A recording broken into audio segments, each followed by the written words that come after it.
What are we going to get into today? Well, today is part 2 of our single malt whiskey that we smoked to grains, remember? And today is distilling day. Now you can see right here, I already got the still running. We're collecting off some 4 shots and heads. And then what we're also going to do while we're running the still is I thought it might be fun to do some questions and answers, Q&A. All right, then after we do that, we'll come back tomorrow and we'll proof down and we'll start the aging process. And what I did, I think I mentioned it in a video before, is I took oak chips and they were soaking in port wine. So I'm hoping a lot of that flavors will come through. I think this single malt will be fantastic. All right. But first things first, welcome to Stillworks and Brewing. My name is Randy and this is a channel that's all about home distillation and brewing. All right, before we get started though, I'm gonna just get this homework out of the way. There is 5 things that you can do for you. A lot of you have. We're climbing close on 20,000 subscribers. We're knocking right on the door. I would like a little bit more, but hey, a lot of you have subscribed. And there's a lot that haven't, so please do. But there's 5 things you can really do for us. Number 1, hit that subscribe button down there. You know, it don't cost you anything, but it sure does help us a lot. And you might as well hit that notification bell so when we come out with something new that you're notified. Share us with your friends. A lot of people do that, and I really appreciate that. Hey, and if you like what you see, give us that thumbs up. And please leave a comment, and I'll get back to you as soon as I can. All right, now. Okay, before we get started with the Q&A, like I said, my still's heating up, and we are collecting what I consider 4 shots and heads. I think they're the same thing, more or less. Right now, I have about that's 7 ounces, and what I usually do is, my rule of thumb is, it's 1 ounce per gallon if you're doing like a grain, but if you're doing a fruit mash like brandies and such, I like to go 1.5 ounces per gallon. Okay, that's just my rule of thumb. It's been working well for me. The long and short of it is we're just trying to get the bad stuff out, the methanol and stuff that don't taste very well. I mean, right now I said that 7. She's smelling pretty good now. That's your best tool, is smell and taste. Yeah, tasting good, smells good. I'm right about, like I said, 7 ounces. I got a broken stream coming off. I'm gonna turn that up just a little bit. Okay. All right. So we'll get ready to put our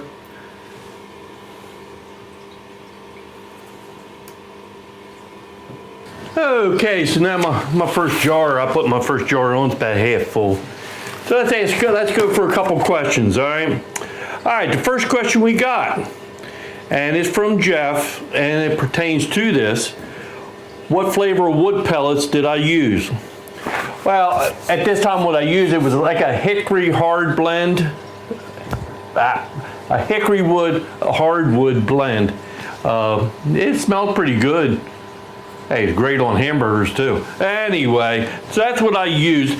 And you'll find that these wood pellets, they come in many flavors. You can get apple, you can get peach, you can get mesquite, you can get just a hardwood blend, you can get hickory. There's a lot of different flavors of pellets, so you can really do some good experiment with that. And somebody mentioned to me that I ought to do cheese. I thought that would be pretty interesting. And I forget the gentleman's name that said in his house he hard boils eggs and then he smokes them and makes deviled egg out of it. Oh, I bet that would be fantastic. I might try that. All right, so yes, that's what I did. All right, next question. Mike W. He said, how long will the chips soak in the port wine? Okay, my plan is a week, roundabout. Okay, so what I did is once I made the mash, I put the chips in. I put 5 ounces of chips into a quart jar with a cup or so of port wine, kind of just enough to cover up, not floating, but covered up, and I would shake it every couple days, and they're soaking up that port wine. If you remember back, I did a bourbon. It was I call it the Angel Envy inspired, and I did the same process, but I used oak sticks. It was pretty darn tasty. I got some hidden on the shelf that I don't let nobody know about because I'm just trying to give it its time. All right, one more question while we're waiting on this jar. All right, Wesley, the question is, where did I get the racks for the smoke box? That's, sometimes I'm a little bit of a pack rat, so I just, out of toaster ovens that we've had, that failed, I would keep the rack, stick it in the garage. And so yeah, they're recycled from old toaster ovens. I don't know where you buy them. I might try to see if I could make some. I already had these, so that's what I had. All right, so where are we at? We're dripping pretty good on the bottle here. Yeah, you can see that. Taste-wise, smell-wise, it smells great. And the taste is there. Now, it's going to be a little hard just tasting a couple drops if I'm getting any smoke flavor out. I'm thinking it's going to be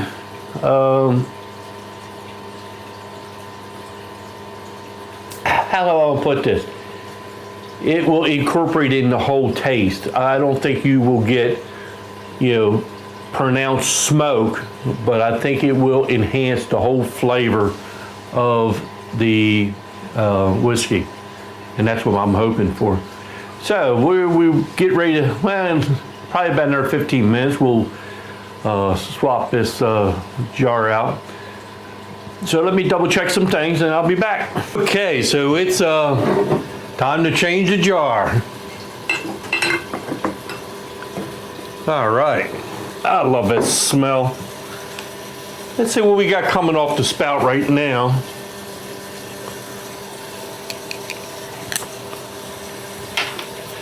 We are looking at, this is a shade less than 140 coming off the spout.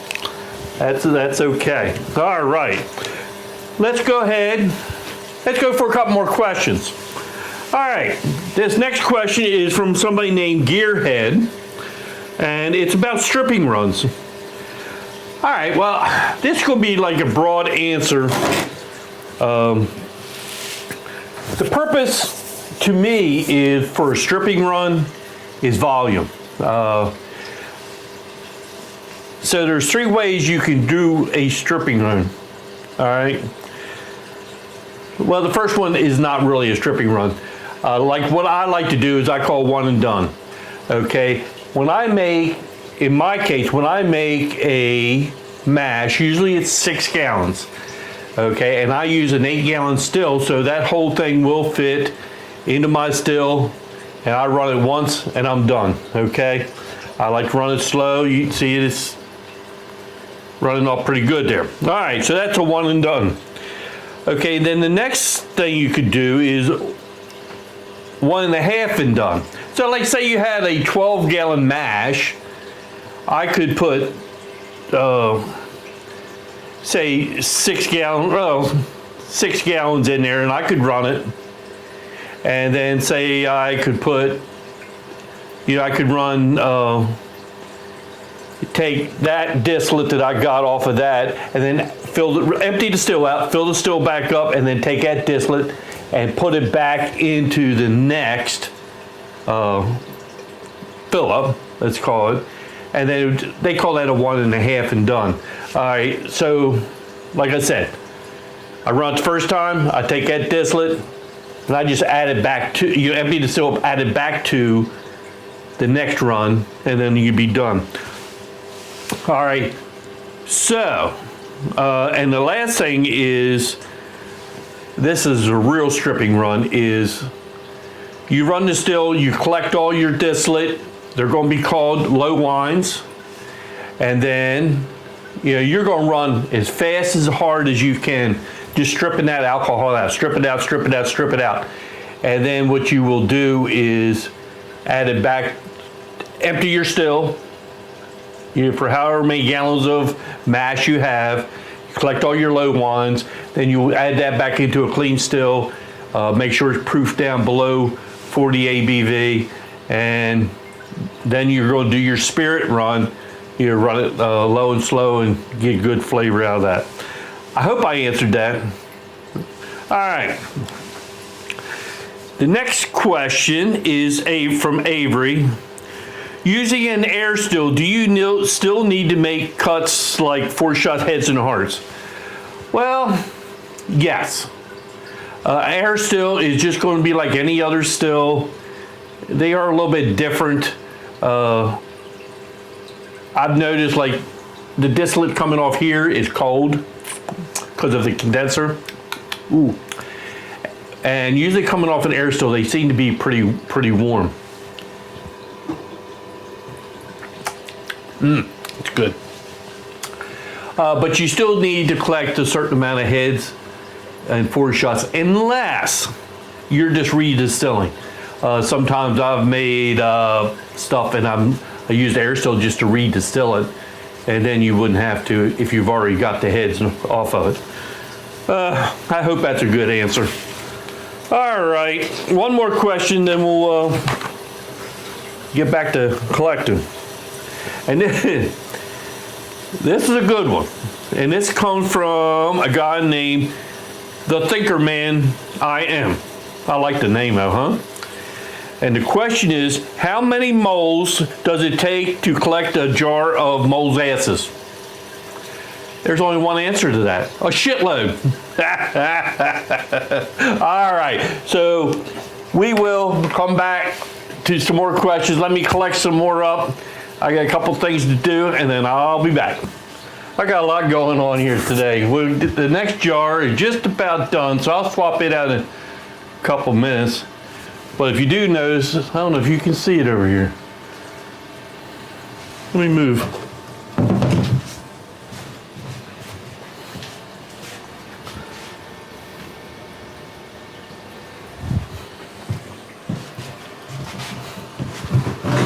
All right, so what we got going on over here?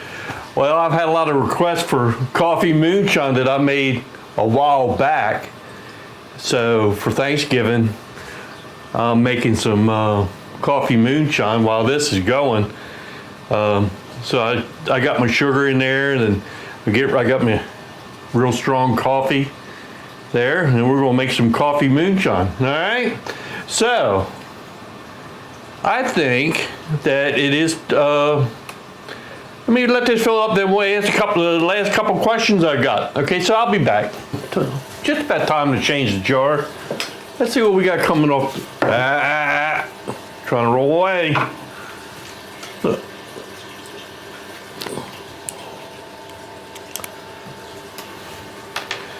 All right, we are, well, 55%. So that's 110 proof. So we got 2.5 quarts. Hey, I'm pretty happy with that, and we've got a little bit to go yet. All right. Okay, that's our next jar. All right, let's get back to some questions. All right. From a viewer named Dirty Bird. He says he wants to do a game that every time I say fantastic, everybody takes a sip of shine. Well, that might not be a good thing. It could be a lot of fun though, huh? All right, thank you, Dirty Bird. All right, next question is from Gary. And he asks, do I crush the grains before I smoke it? And that's referring to this. I'm gonna say yes and no, but In this case, no. But what I did do is on the barley, I did not crush it, but what I did do is I mixed it with water, and before I smoked it to help absorb some of the smoke that was in the smoke box. That seemed to work out pretty good. And now the next time I smoke corn, I think that I will take half of it and coarsely crush it and then put it in the smoker, because it wasn't as pronounced as I wanted it to be. Still tasty though. Oh, it is tasty. But I wanted a little bit more, and I think if that shell's so hard, it couldn't absorb the smoke that was in the smoke box. So I think if I crush it, it will work out a lot better. So that was a yes or no question. All right. All right, got just a couple more questions left. This is from A Minute with Bourbon, like that name.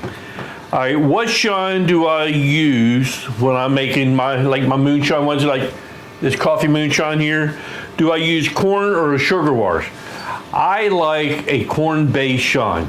It's just a flavor that's in there that I love, and I feel that the typical, in my eyes, of corn liquor or moonshine is corn liquor. That's just in my opinion. So I use a corn-based shine. All right. All right. Last question I got from a guy named Gene. Where do I get my grain? Well, that is a good question. Like my corns, I get regular feed corn from, you either get it from a feed store, or there is one farm store out there. I think they're all over the United States, which would be Tractor Supply. I buy a lot of corn from them. And I found it's pretty clean corn. Okay. And now my barleys and malted barleys and all that stuff, I get it from a local homebrew shop. And you can get them online, but I like to buy like a 50-pound bag. Is it 50 pounds? Of my base malt. I like to get that from a local homebrew shop. We'll order it for you. If not, you can go to, there's a lot of online stores that you can get all kinds of grains, okay? All right, and that is the last question that I have. All right, so we're still collecting.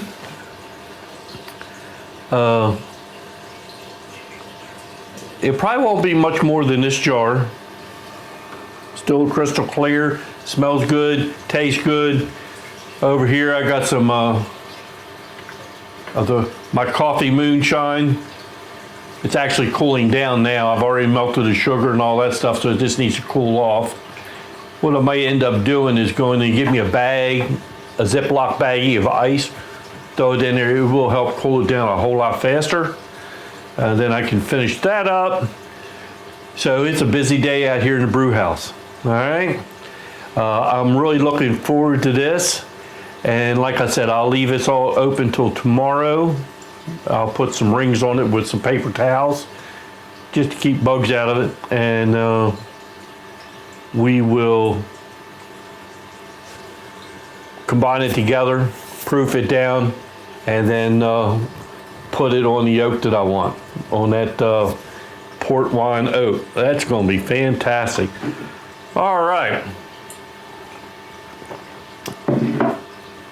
Holidays are coming up. Everybody enjoy the holidays. I hope you be safe. This runs in the books. What I ended up getting, I got 3, almost 4 quarts, right? And so what I do is I covered them up. I'm gonna let them breathe out for a little while. And then what we will do is blend these all together. And by what I'm tasting, I'm gonna take everything. What I'm tasting, I'm gonna take everything. And like I said before, on my 4 shots heads, I'm taking that off and I'm tasting it till it tastes good. And then I'll start collecting. But it looks like I'm gonna keep everything. So I'll be back tomorrow, and we'll proof this down, and then get it started aging on smoke. And look what else I got here. Hey, I'll tell you what, if you haven't had a chance, that coffee moonshine, if you're a coffee drinker, try to make some of that. If I think about it, I'll put a card up there, but you can look back in the playlist, coffee moonshine. That I have to love. It is fantastic. Oh. All right. We'll see you tomorrow. I'm covered.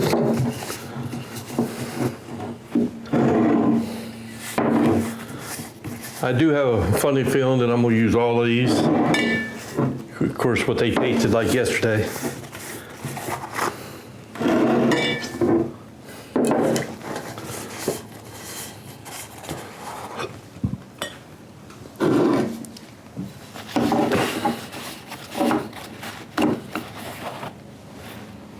Oh, and one more.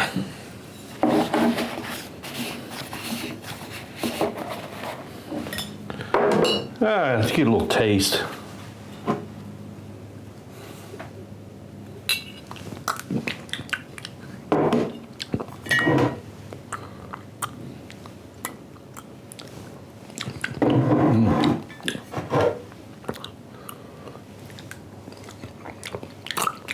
Everything is tasting great.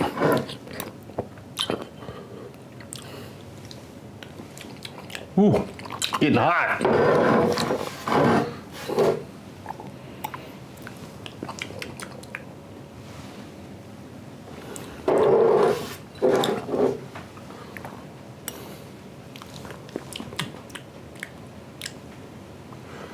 Let me wash that a little bit.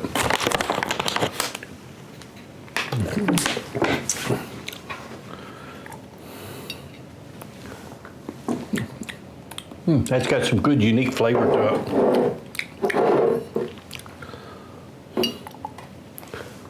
Whoop, you're getting them.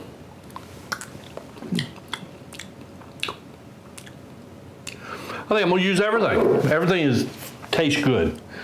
All right, let's see what proof that we have.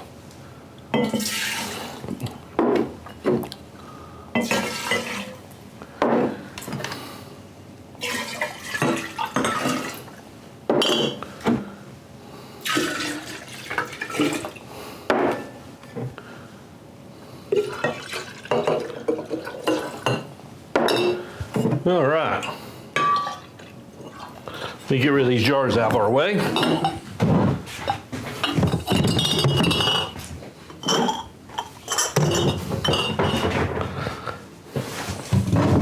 All right, so I'm all mixed up there. Let's see what our proof is right now. We are looking at, it's 120. All right, 120. What I'm gonna do,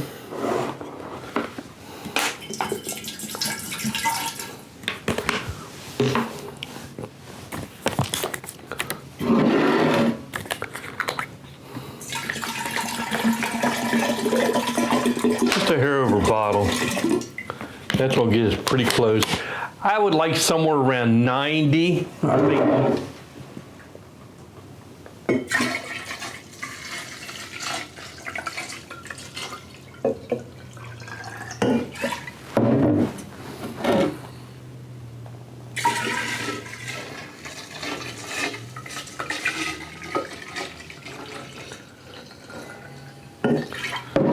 Let's see what we got there. All right, let's see where we're at.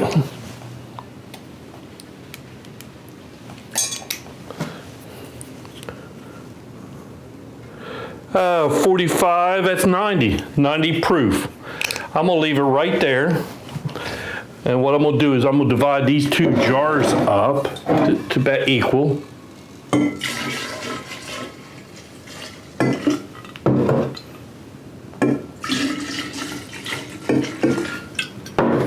All right, so I got them about equal. So now what I want to do, this is my wood chips and port wine.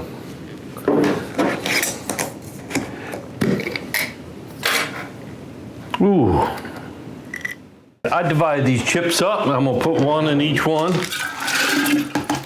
with a little bit of wine, because I didn't overdo the wine in that. But I didn't want to strain the wine out because that had a lot of the toasted off the wood chips in there. So we'll see how this turns out.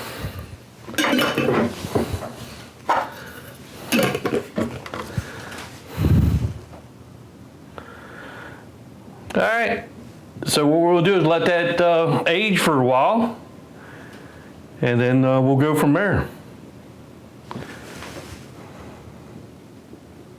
Okay, well that is our single malt smoked, American single malt smoked, aged on port wine chips. So we'll see how this turns out. All right, so I guess the last thing I got to say is, hey, thanks for stopping by, and we'll see you next time here on Stillworks and Brewing. Cheers, everybody.